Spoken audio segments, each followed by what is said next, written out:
I'm Lisa Robles from Lisa Teacher's Classroom. It's so important to choose the right books for your close reading.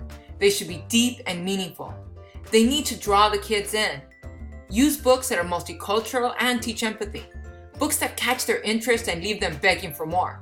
So here are my top 10 read-alouds for close reading. 1. The One and Only Ivan by Katherine Applegate. This is about Ivan the gorilla who lives in the Big Top Mall. He's content with living in his domain until a new resident comes. Why I love it? This is written in free verse. Very short poems that really pack a punch. And kids love to read books about animals. I cry every time I read it. 2.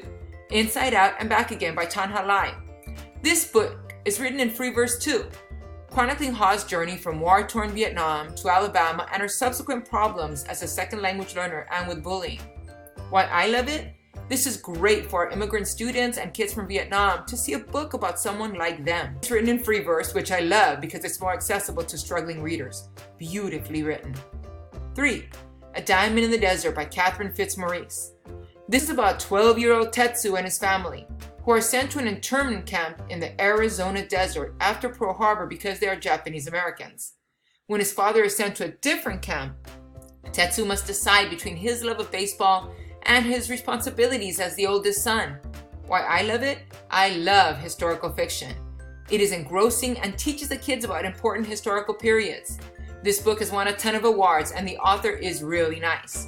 She'll do a free Skype interview with your class if you tweet her. 4. Fish in a Tree by Linda Mullally Hunt. This story is told from the point of view of Allie Nickerson. Allie is a really smart girl. She's so smart she's been able to fool a lot of people. One day, however, Mr. Daniels comes to substitute for Miss Hall. He figures out Allie when no one else can. Why I love it? This book covers some really important themes. Dyslexia, friendship, bullying, overcoming adversity, identity, perseverance, and the power of asking for help. It really packs a punch. 5. Flora and Ulysses by Kate DiCamillo. This story is about Flora, a self-described cynic, who witnesses a tragedy/miracle in her neighbor's backyard. She is able to revive the squirrel and names him Ulysses. An adventure ensues. Why I love it? It's part graphic novel and part narrative. It really catches the kids' attention. It also covers some serious issues such as divorce and abandonment. 6. Rain, Rain by Anne M. Martin. Rose Howard is a girl who loves homonyms. She even names her dog Rain. Get it? Rain, Rain. Rose is on the autism spectrum and sometimes is not quite understood by her father or teachers. She has a special bond with her uncle and her dog. But one day her dog disappears. Why I love it? We have so many students on the autism spectrum these days. I think it's important for students to understand and be empathetic. This helps them see that just like them. 7. The Tequila Worm by Viola Canales. This book is about Sofia, who lives in McAllen, Texas. She's really smart and is one day offered a scholarship to a fancy school. Why I love it?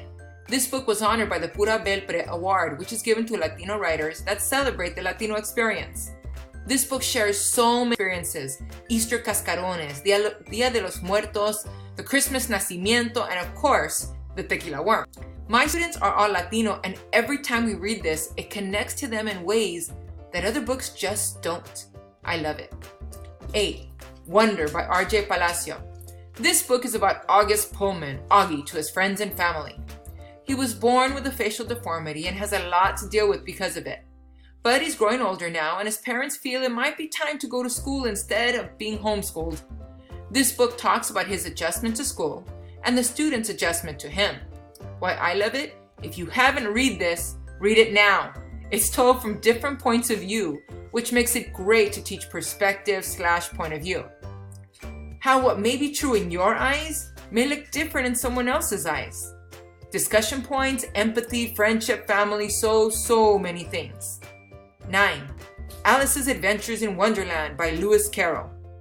Alice goes on an adventure, not just any adventure, it's an adventure in Wonderland. She meets the White Rabbit, the Cheshire Cat, and the Red Queen along the way. Why I love it. This is the first time my kids really come upon wordplay. It's considered one of the best examples of the literary nonsense genre. We love talking about the symbolism. It's a classic for a reason and it's part of the suggested Common Core readings. Last one, 10. The Cave by Theodore Taylor. It's about Philip, who lives in Curaçao with his mother and father. The time period is World War II, and German subs are surrounding the island.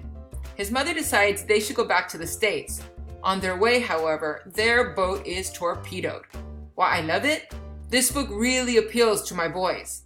It's set during the war, and it's about racism and survival. It's short and a pretty fast read. You'll like it. Well, I hope you learned about some new options for your read alouds in close reading. What are your favorites?